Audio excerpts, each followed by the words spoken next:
Joia. Beli, Morgana, Cristina. Agora, a Cristina já fechou a janela, essa danada. Pode deixar aberto, Cristina, faz favor. O Paulo agora chegou, Simone. Sejam todos bem-vindos, bem-vindas essa noite. Hoje meu filho está lá com a minha filha Kátia, então seja bem-vindo, Matheus também, Kátia. E aqui a gente se encontra. Vamos ter uma palavra de oração e já vamos iniciar, que já são 7h35.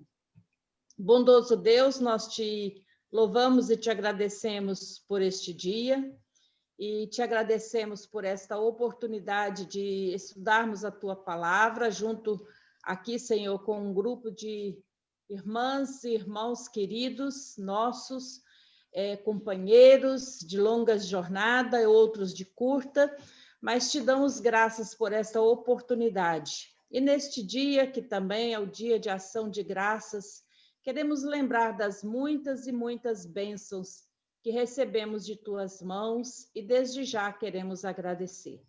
Mas também, Senhor, queremos interceder pela Gisele, que está com crise de enxaqueca. Pedimos que a mão do Senhor, curadora e restauradora, possa se fazer presente na vida dela, também tirando essa dor de cabeça e curando o Senhor. Nós te pedimos e desde já também pedimos a tua presença do teu Espírito Santo nesse momento de estudo bíblico. Inspira-nos e orienta-nos e fala ao nosso coração. Em nome de Jesus, amém. Hoje vocês, a Simone até estranhou, né, perguntando do texto bíblico, né, que eu não mandei texto bíblico essa semana, ninguém sentiu falta? Eu senti, porque era um pouquinho antes, eu fui ver e estava escrito lá que não ia ter tarefa. Eu fiquei... Então, eu fiz de propósito. Na verdade, vocês não sabem, mas eu tinha preparado um outro estudo bíblico para hoje, e eu já tinha o texto bíblico, eu ia dar, né, mandar, mas ontem eu tive uma inquietação muito grande e não quis mais aquele estudo e peguei e fui preparar outro, com outro tema e totalmente diferente. Então, por isso eu não dei texto bíblico e eu vou agora estar dando o tema e vou fazer referência a alguns textos no decorrer daquilo que eu for falando, tá bom? Mas vocês vão entender por que eu não dei o texto bíblico, porque também vocês já leram, tá? Para a semana passada. Então, o tema de hoje, do estudo que eu preparei, tem pessoas que fazem a diferença. Pessoas que fazem a diferença. E eu, então, começo com uma pergunta para vocês. Quem você gostaria de ter por perto em momentos difíceis? Quem você gostaria de ter por perto quando você estivesse passando por uma situação difícil, seja de doença, seja de problema, provação, seja qual for a situação? Quem você gostaria de ter por perto? A Lúcia. Quem está aí, Cibele? A Lúcia. Não. O Paulo disse Lúcia. O Paulo disse a Lúcia, a Cibele mostrou a Morgana. A Morgana está aí junto? Está com você? Ah, que legal! Muito bom, Morgana. Simone? Qualquer coisa, só... Reinaldo. O Reinaldo? Muito bem. Reinaldo. Sim. Quem mais?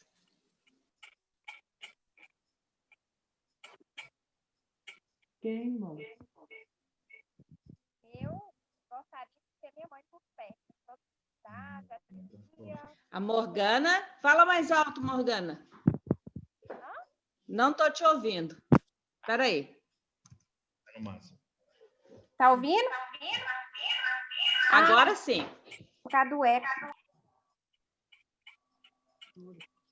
Em qualquer alegria, dificuldade, eu gostaria de ter minha mãe por perto para poder compartilhar. Muito bem, Morgana. Muito bem. Mais alguém? Eu queria Helder. Eu queria a Ah, gordinha. você quer o Helder. Muito bom. O Helder queria a gordinha.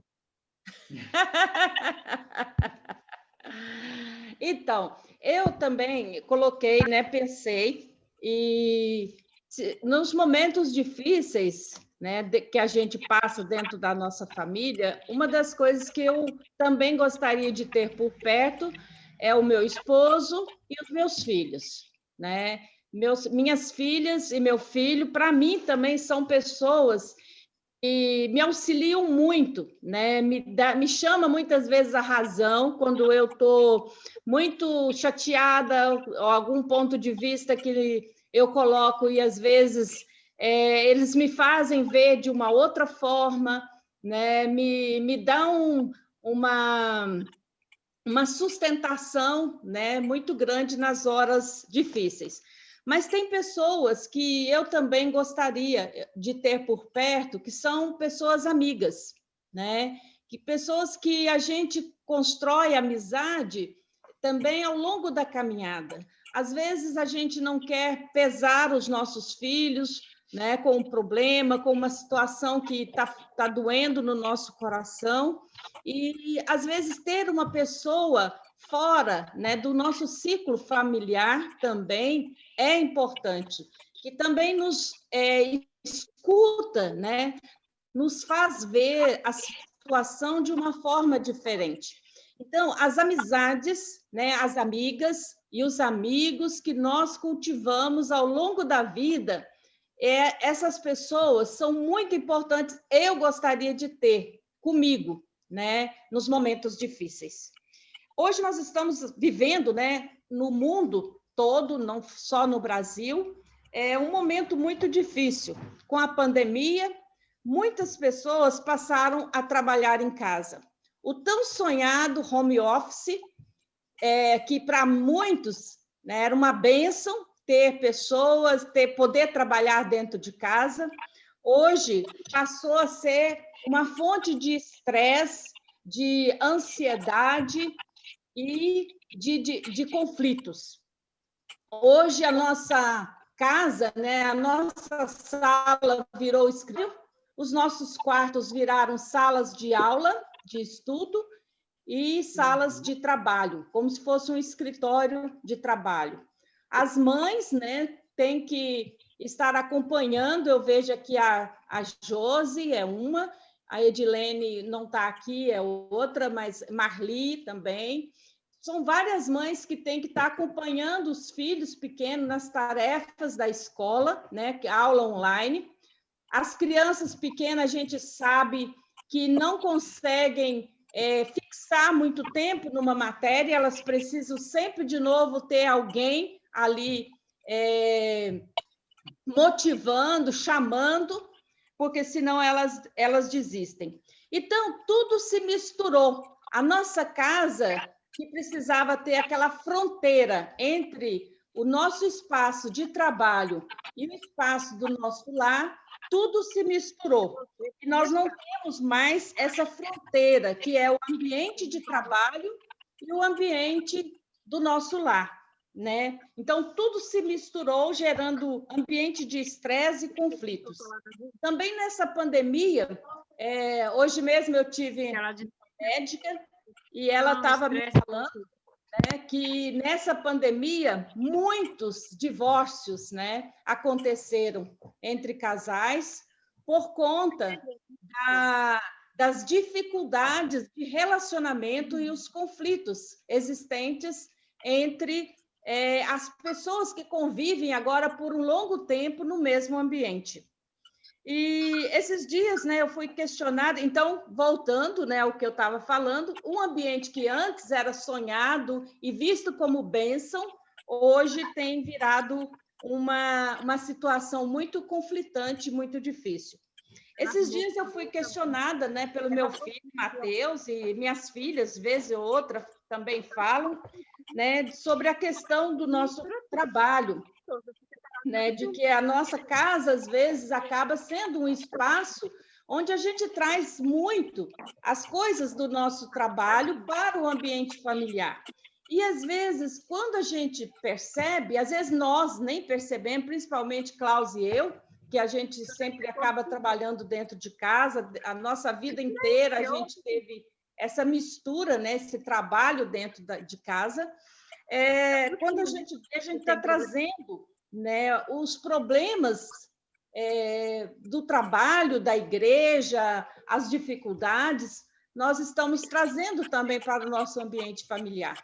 É um telefonema que a gente recebe na hora que você está almoçando, e isso não só conosco, mas também com as pessoas que hoje estão trabalhando em casa, que não tem mais tempo, né? Não tem mais essa fronteira, esse espaço do trabalho e o espaço da casa. Então, não é fácil, quando nós já estamos no limite dos nossos relacionamentos, ouvir críticas e acusações.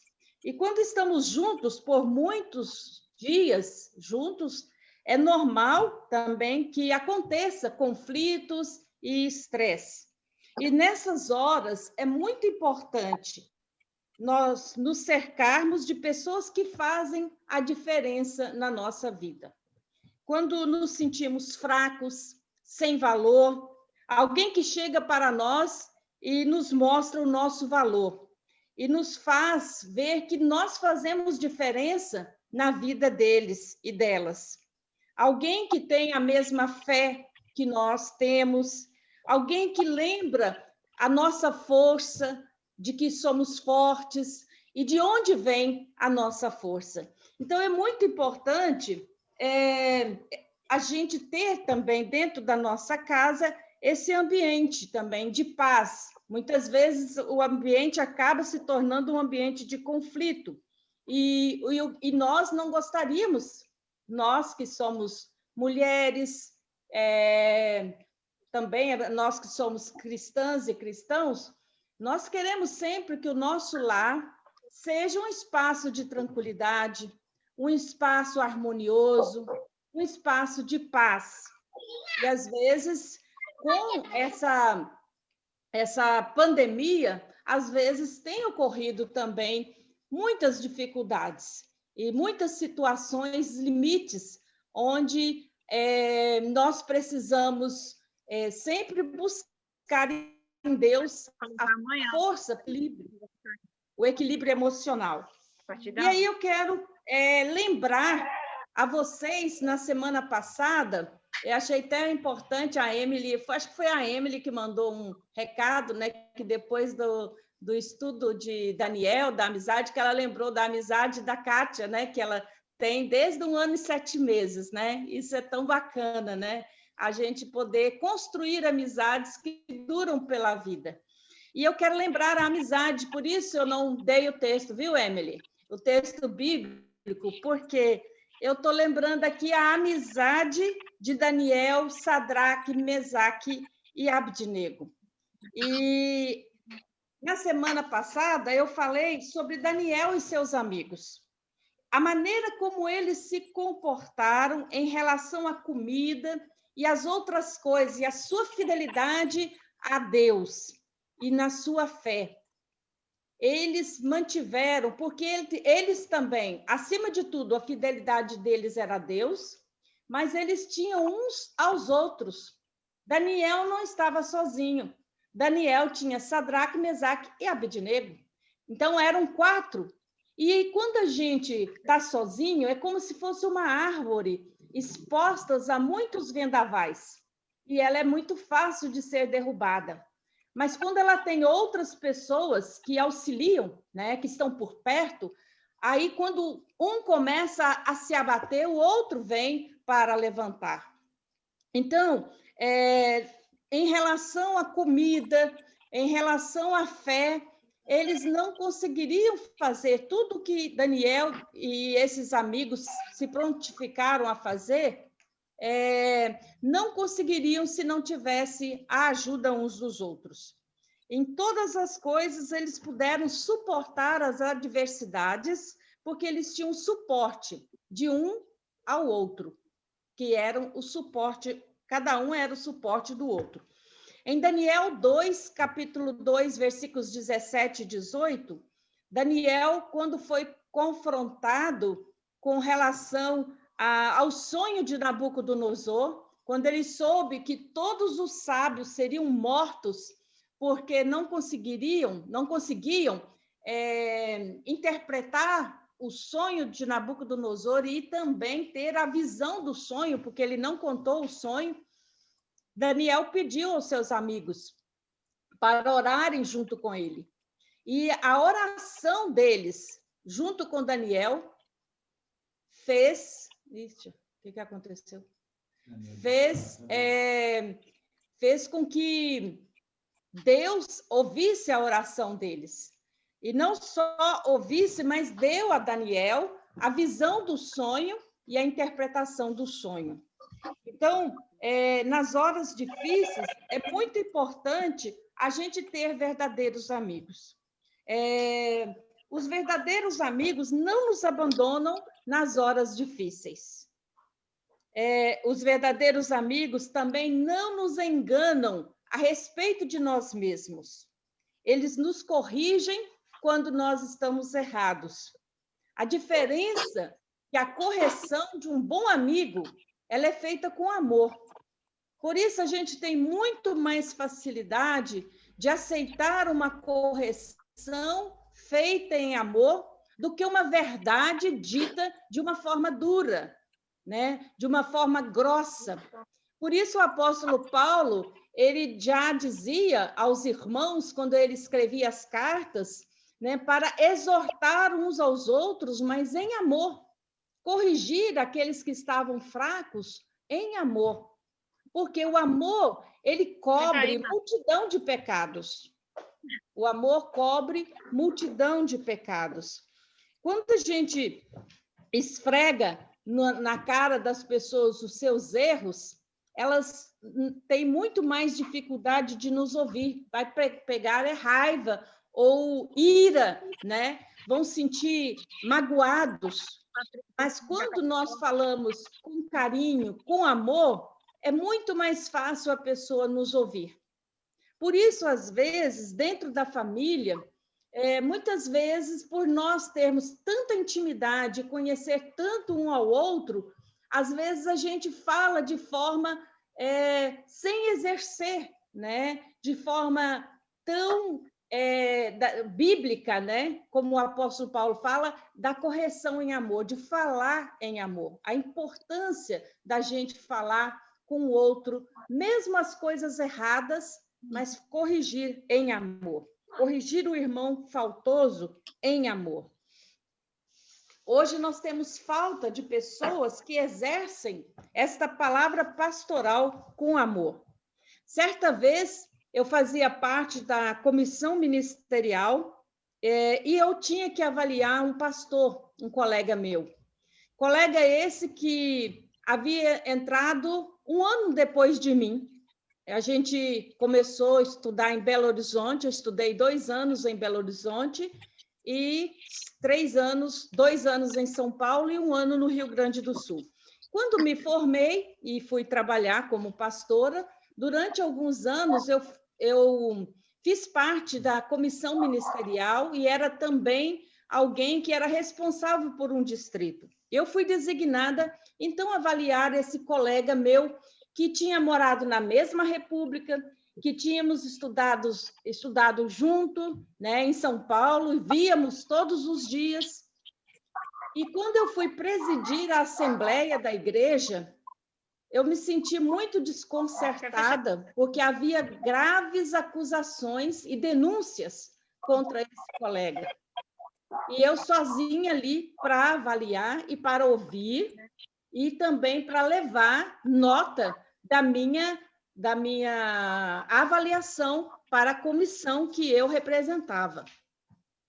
E eu sabia que aquelas denúncias e aquela assembleia, aquela avaliação, iria reprovar esse colega nesse ano que ele estava aspirando ao presbiterato, que é quando a gente se forma, ficávamos 2, depois era 4 anos no período probatório. E todo ano você tinha que passar por uma avaliação Caso fosse aprovado, você ia para frente. Caso não, você permanecia naquele mesmo ano. E depois de ter terminado a assembleia e ter ouvido todas as queixas, eu me sentei com esse colega, que eu estava hospedada na casa dele, antes de ir embora, e coloquei para ele toda a situação, né, que eu tinha percebido e o que eu iria levar para a comissão. E disse para ele que era o meu trabalho, e eu me sentia até assim desconcertada, mas era uma situação que eu tinha que fazer. E eu achei muito interessante que eu não perdi a amizade. Eu fui leal a esse colega como amiga. Como amiga, eu disse para ele a situação, deixei que ele colocasse também a sua versão dos fatos e falei exatamente aquilo que eu iria levar para a comissão, para que ele se preparasse e não fosse pegado de surpresa.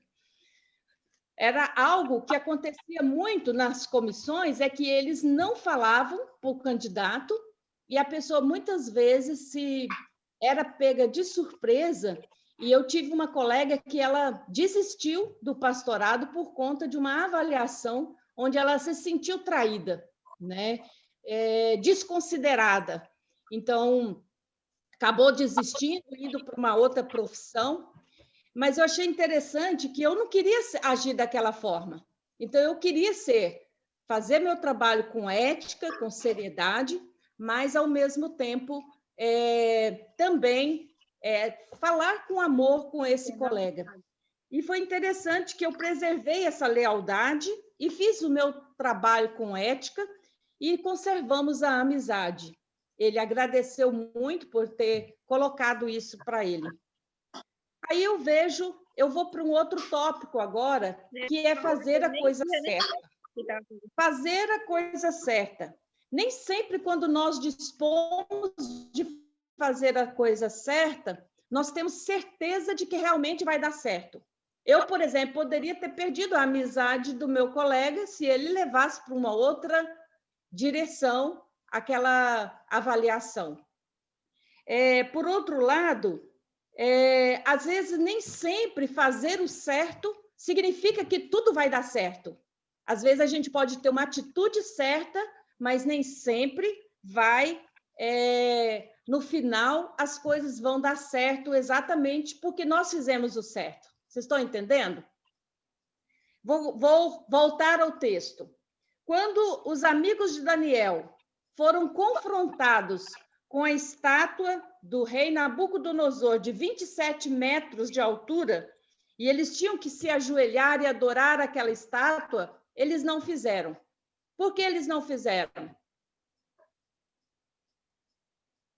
Porque não era certo. Para eles não era certo. Eles tinham a fidelidade deles, era a Deus, e eles não iam se dobrar diante de outros deuses. Mas Nabucodonosor mandou chamá-los e deu a eles uma outra oportunidade para que eles pudessem adorar. Mas eles disseram ao rei que não iriam adorar e nem ajoelhar diante da estátua. Por que eles não fizeram? Porque para eles importavam obedecer a Deus e não ao rei, mesmo que isso custasse a sua vida. Então, eles optaram por fazer a coisa certa. Qual era o resultado de não cumprir a ordem do rei? Vocês lembram do texto? A morte, né? A morte aonde? Na fornalha de fogo ardente. Na fornalha. O rei Nabucodonosor ficou tão irado que ele mandou acender a fornalha 7 vezes mais. Lembra que aqueles que jogaram aqueles homens foram mortos, porque o fogo era tão alto e o calor era tão grande que mesmo aqueles que jogaram, né, esse Sadraque, Mesaque e Abednego, eles morreram. Então, quando esses 3 homens se dispuseram a não adorar, eles tinham certeza que eles iriam morrer. mais certeza de que seriam mortos do que seriam salvos. Mas eles disseram: não vamos adorar esses deuses, essa estátua, porque para nós importa obedecer a Deus e não o rei. E eles disseram: se o nosso Deus quiser, ele pode nos livrar da fornalha de fogo, ó rei, e das tuas mãos. Mas se não quiser, Deus continua sendo Deus. Eles não provaram dizer: olha, Deus, eu estou fazendo a coisa certa, Senhor, estou fazendo a coisa certa.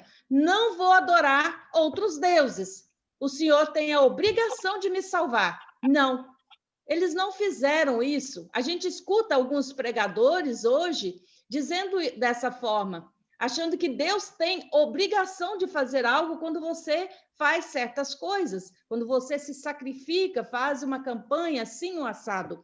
Não é assim que Deus age. Então, esses amigos disseram: Deus continua sendo Deus.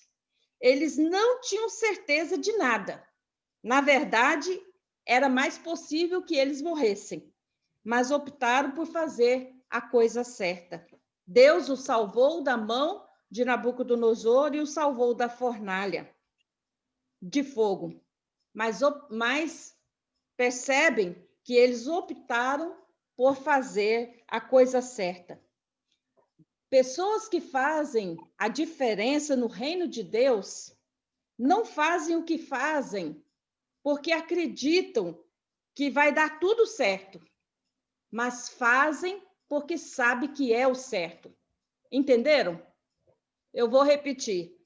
Pessoas que fazem a diferença no reino de Deus não fazem o que fazem porque acreditam que vai dar tudo certo, mas fazem porque acreditam ser o certo.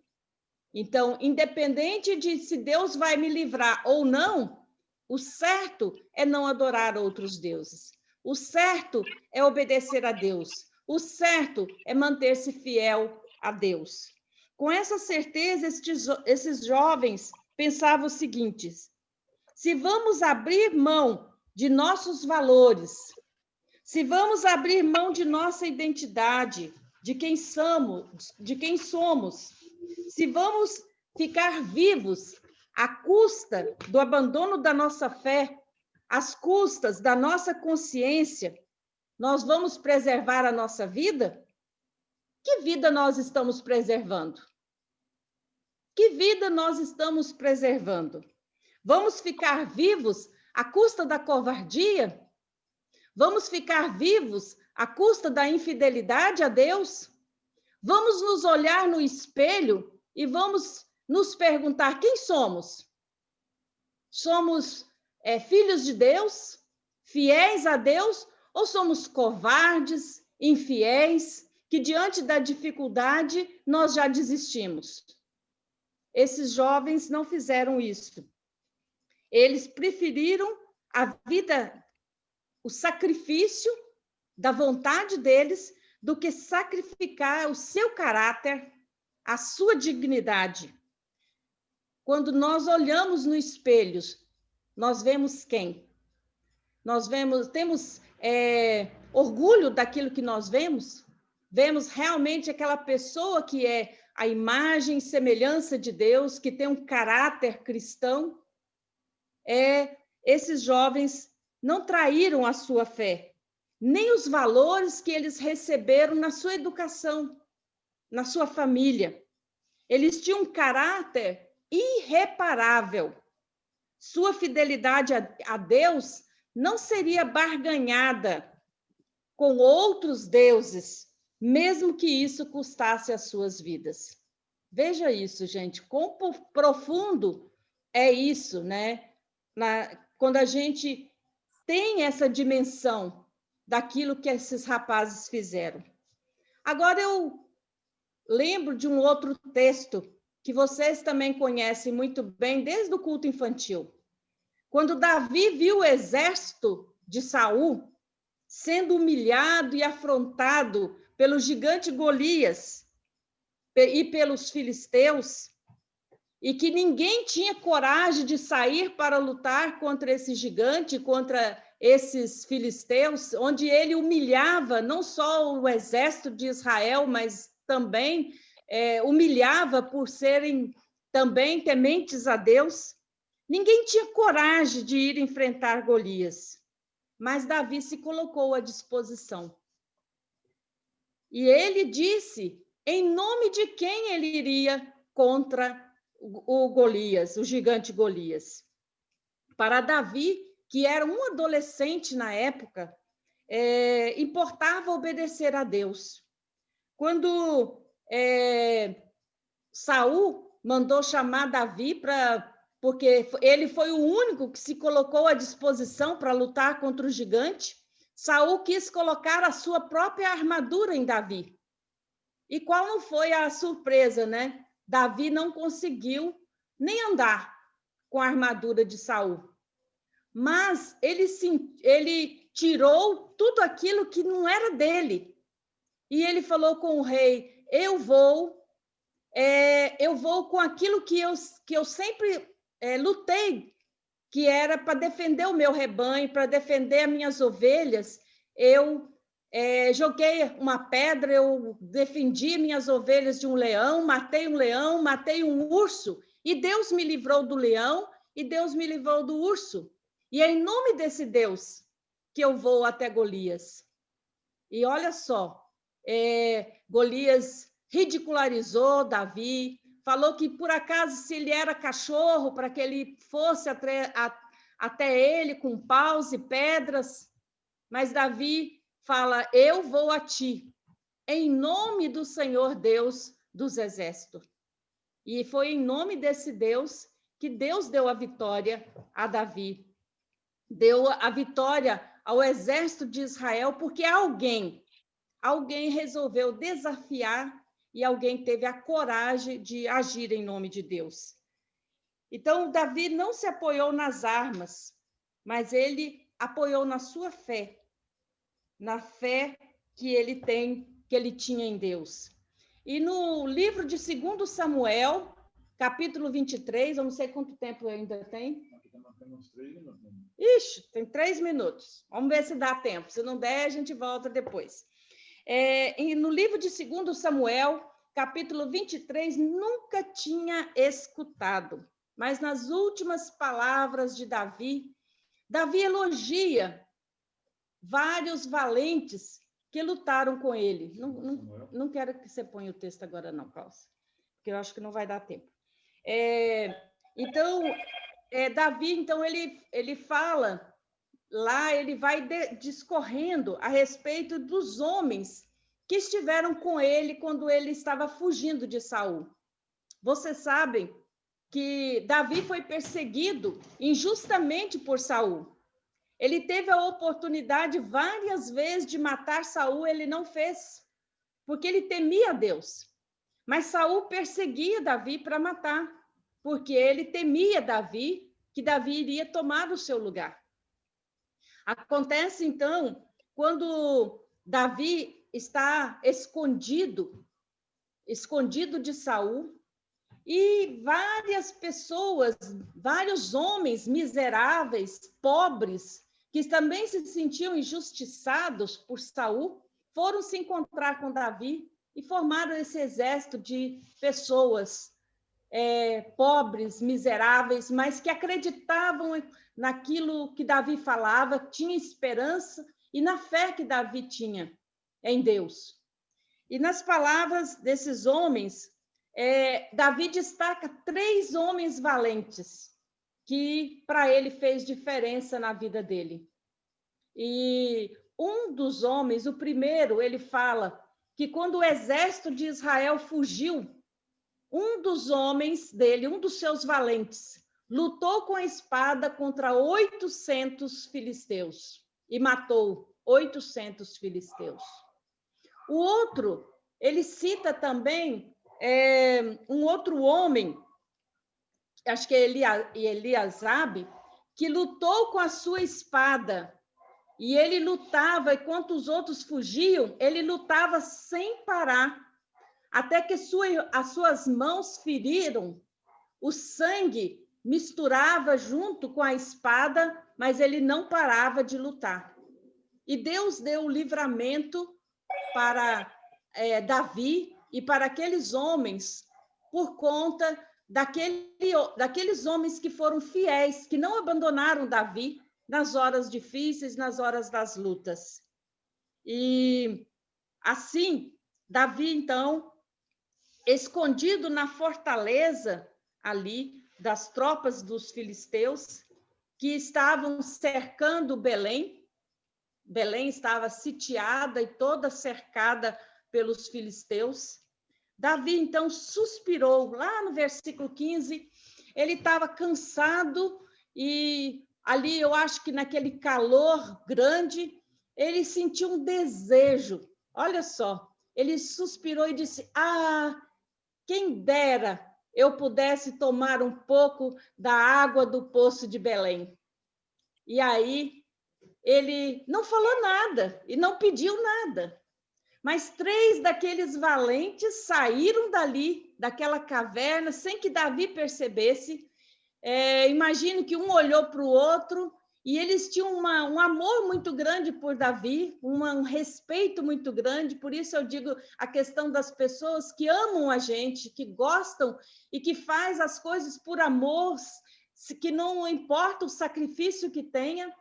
Esses homens saíram e foram no poço de Belém, conseguiram driblar o cerco e pegaram água no poço de Belém e levaram para Davi. Quantos minutos faltam? Já passou o tempo e não caiu. Bom, o Cláudio disse que já passou o tempo e não caiu. Então, eu vou continuar. E se cair, a gente volta, tá, gente?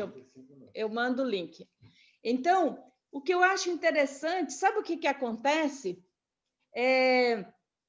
Davi não quis beber aquela água. Por que vocês acham que Davi não quis beber aquela água que ele queria tanto do poço de Belém? Alguém arrisca? Eu acho que é porque colocou a vida deles em risco. Muito bem, das pessoas Simone. que foram buscar. É verdade. Né? Ele Se eu fala coloco a vida do meu amigo em risco. Ele disse assim, longe de mim, né? Eu beber dessa água, eu beber essa água é como se eu estivesse bebendo o sangue desses homens que arriscaram a vida para buscar essa água para mim.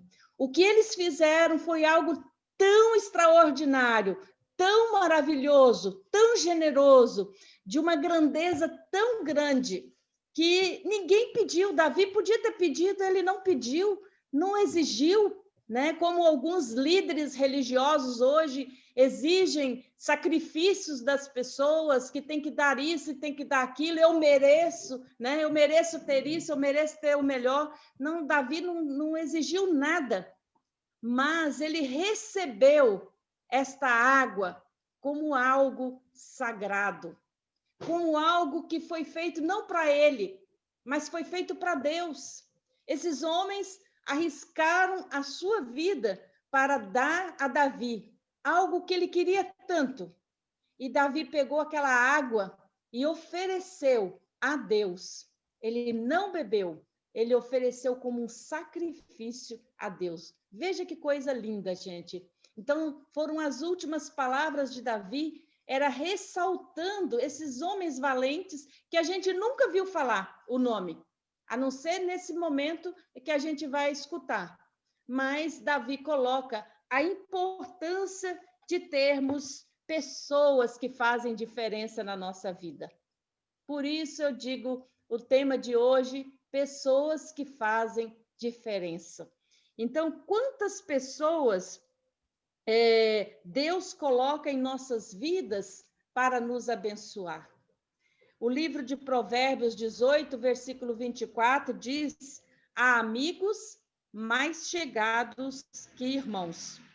Em todas as comunidades que nós passamos, Deus sempre nos presenteou com pessoas que foram verdadeiros canais de bênçãos em nossas vidas. Pessoas que foram para nós um oásis no deserto. Pessoas que nos ajudaram nos momentos difíceis de lutas.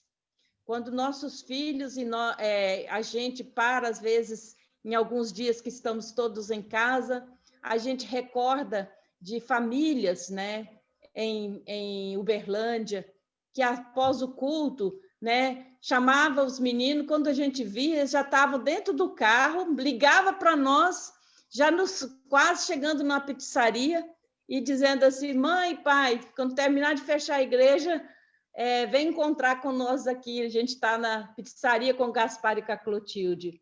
Gente, era assim, até hoje eles lembram disso com alegria, né? Os meninos eram pequenos, então eles escolhiam lugares que tinham brinquedo, para o Mateus, que era ainda pequeno, para a Cátia e a Karina, que eram pequenos. Enquanto a gente conversava, Klaus e eu conversávamos com eles, né? Os meninos brincavam, né? Então, em Teoflotone, né? Tantas pessoas que para nós, né? Até hoje moram no nosso coração. Cibele está aí, Cristina, Morgana era pequenininha quando nós morávamos lá. Ela fez parte de um coral, né, que eu organizei lá na época do Natal, e era a menina que mais cantava, né, que ela era maior, tinha 10 anos, e era tão importante para mim a vida da Morgana, né, porque ela ajudava aquelas crianças a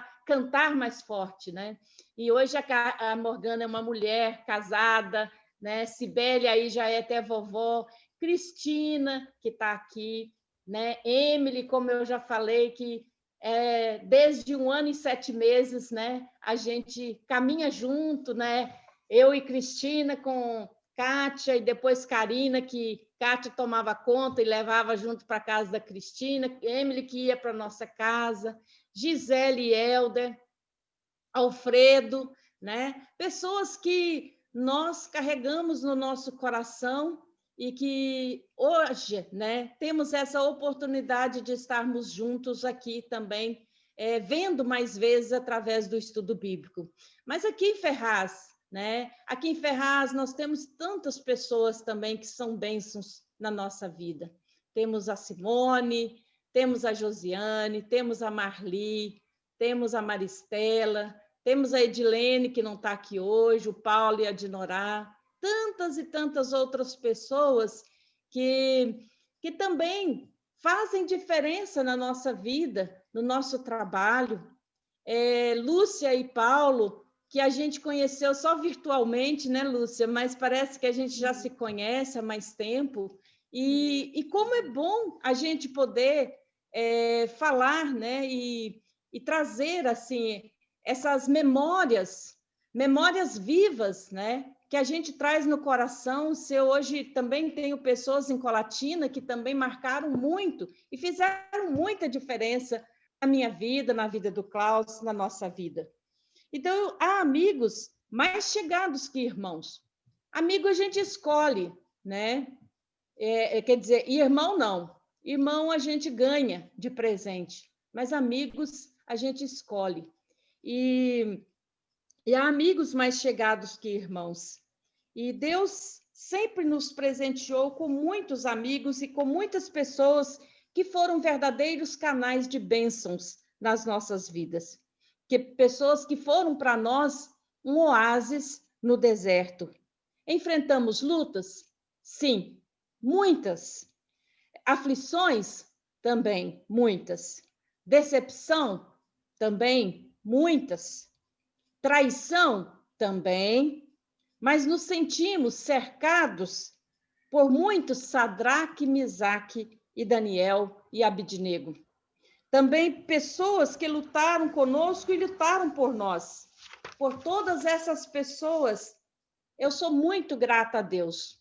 E hoje, por incrível que pareça, eu não tinha pensado, né, nem lembrava que hoje era quinta-feira, dia de ação de graças.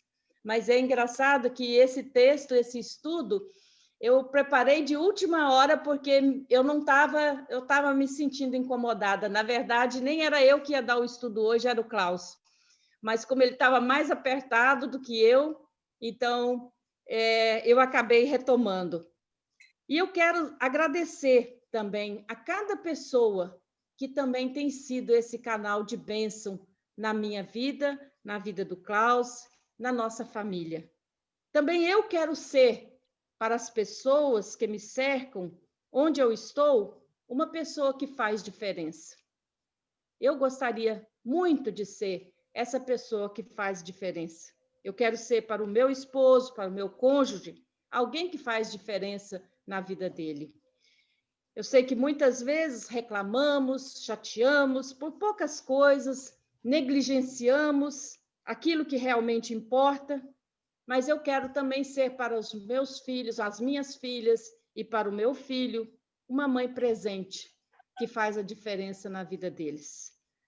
Quero ser na vida das pessoas do projeto, e mulheres, crianças e famílias, também uma pessoa que faz diferença na vida deles. Também quero ser para a comunidade de Ferraz de Vasconcelos, uma pessoa que faz diferença.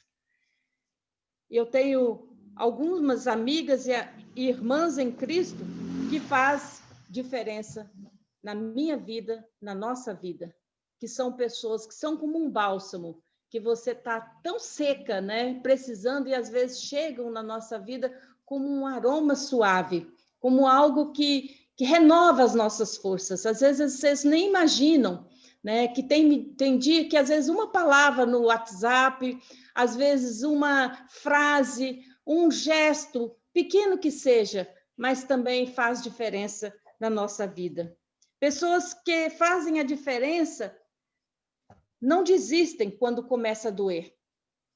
Não desistem quando ferem as mãos, quando machuca, quando dói. Não desistem quando precisam cortar na própria carne para manter a sua posição. Há pessoas que desistem no primeiro obstáculo. Com certeza, essas pessoas não farão diferença. Gente que faz a diferença não para quando começa a doer. Não para quando começa a sangrar. Não está fácil? Não. Mas eu vou continuar do seu lado. Não vou te abandonar.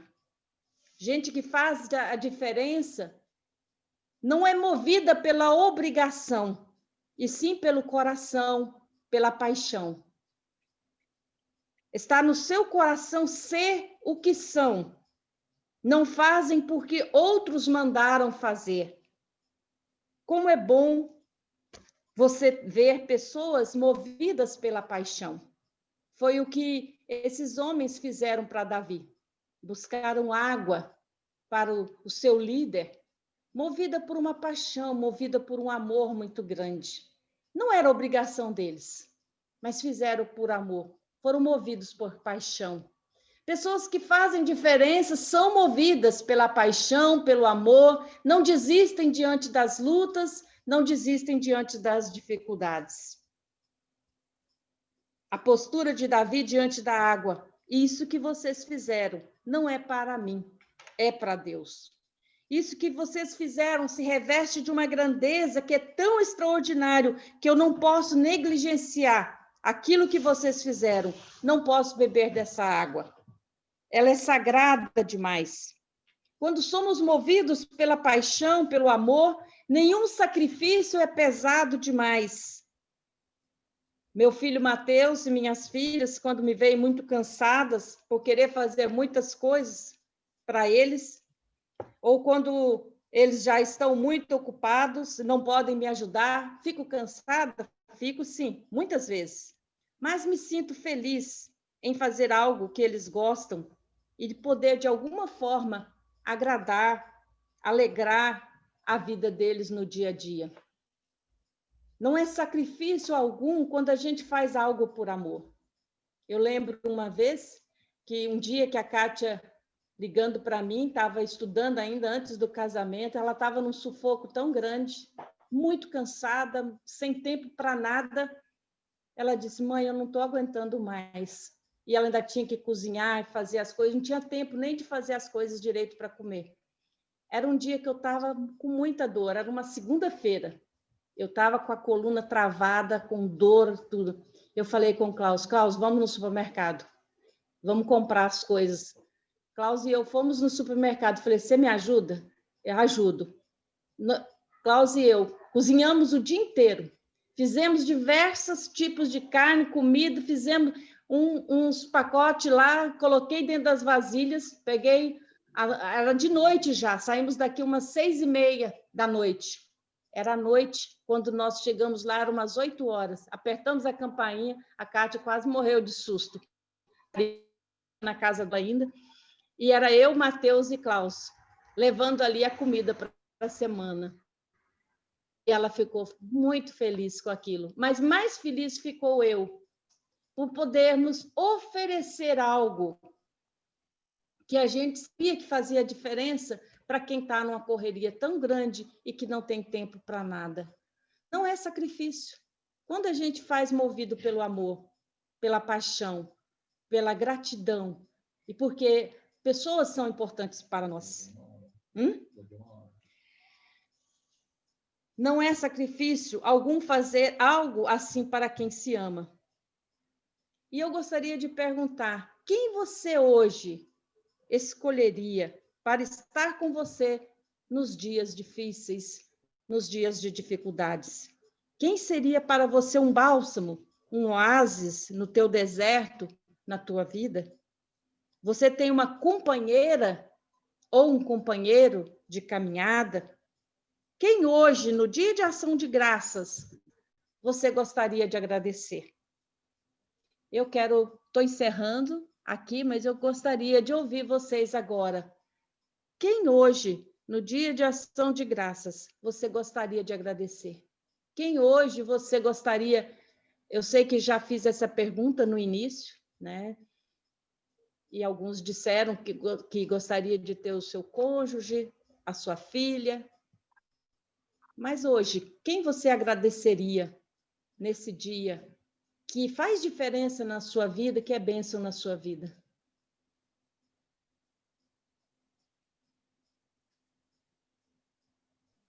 Eu posso começar agradecendo quem está me hospedando aqui, agradecer pela minha irmã, minhas 2 irmãs, meu cunhado, que está ali, logo ali. Sou muito grato aos meus pais também. Eu sou grato aos amigos que eu tenho, mas em especial, alguns poucos amigos eu sou especialmente grato, e são eles que eu penso quem eu gostaria de estar em dificuldades. Eu acho que essas pessoas que eu citei aqui são essas pessoas, né, que eu gostaria de estar quando eu tivesse um momento de dificuldade. E por elas eu acho que eu devo um agradecimento especial.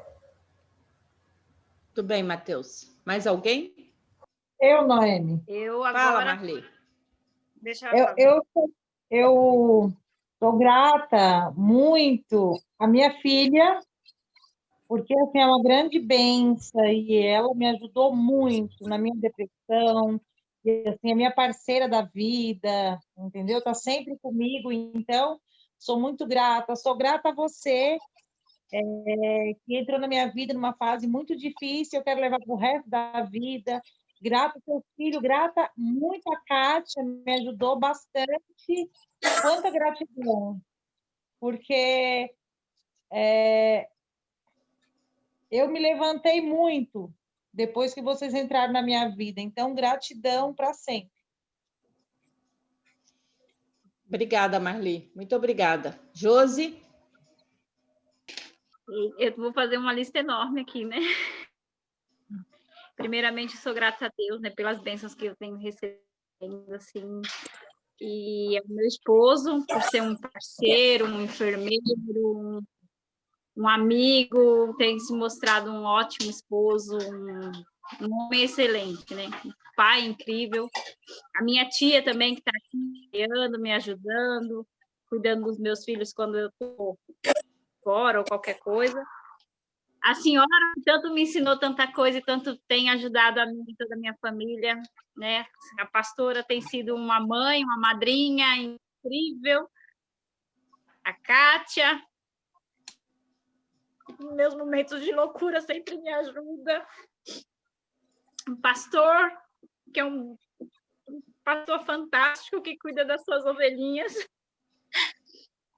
Tem sempre conversado com o André, comigo.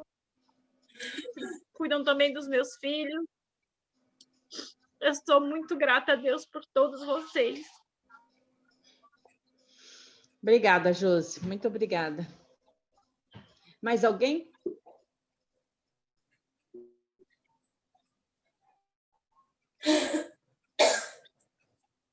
Eu sou grata pela minha filha. Faz tudo para mim. Correr para lá e para cá. Ah, que bom. Que bom, Maricela. Graças a Deus, né? Também. Amém. Amém. Eu também queria agradecer, assim, no dia a dia, às vezes a gente não percebe ou não valoriza as pessoas que estão conosco, né? E eu tenho umas pessoas comigo que, na verdade, dobram o paraquedas, né? Acho que foi você mesmo que falou uma vez sobre isso, né, Noemi?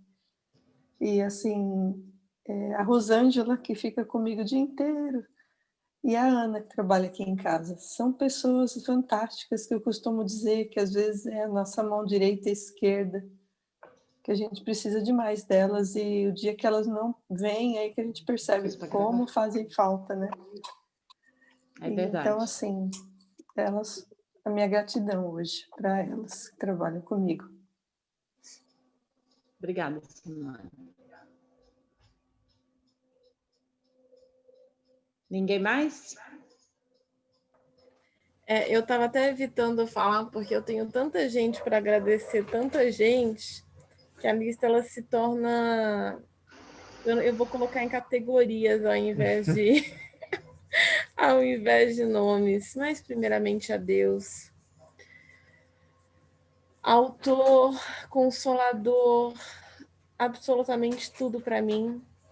Esses dias eu estava até falando com o Feitosa, né? Eu acredito que todo mundo aqui sabe pelo que a gente passou nos últimos tempos, né? Creio que minha mãe tenha contado.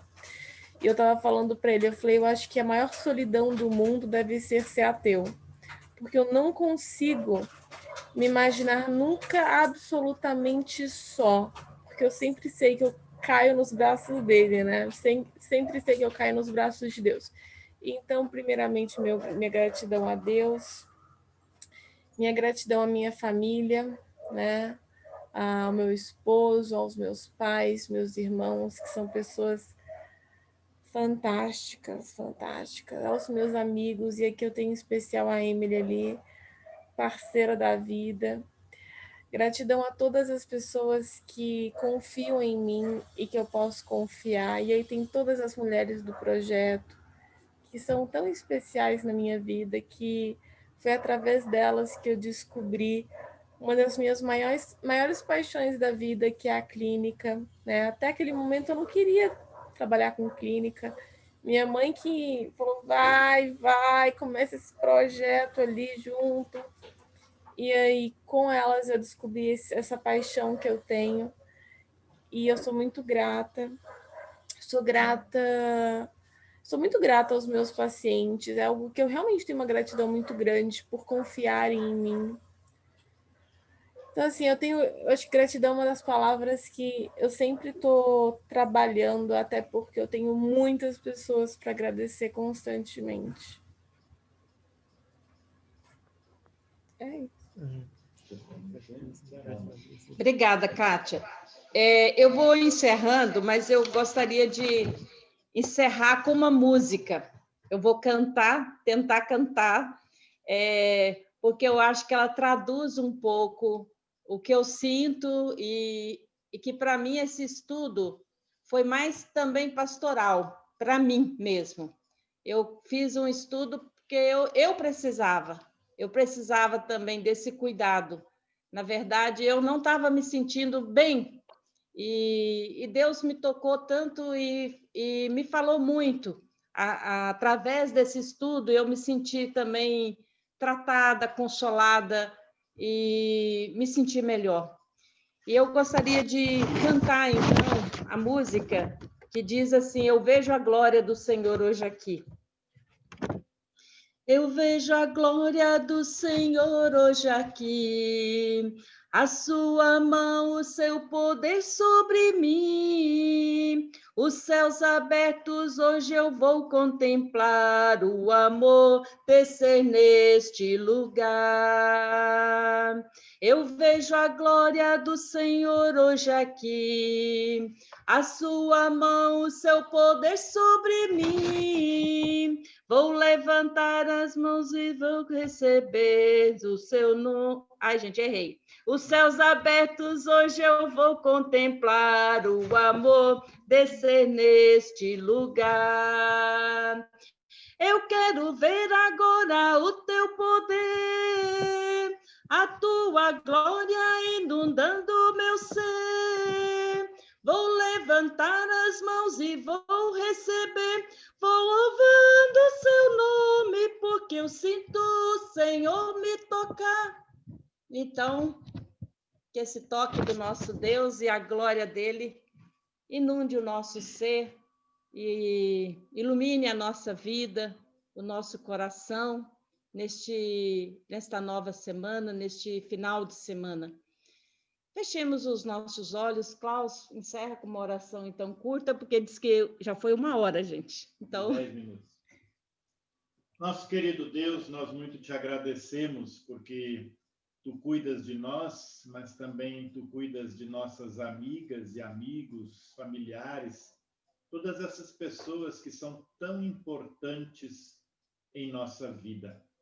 Assim, nós queremos te pedir que tu continues colocando a tua mão abençoadora sobre cada uma e cada um deles, de seus familiares também, Senhor. Obrigado porque também o estudo de hoje nos ajudou a relembrar estas amizades que começaram há tanto tempo atrás e continuam presentes em nossa vida e fazendo diferença na nossa vida nos dias de hoje.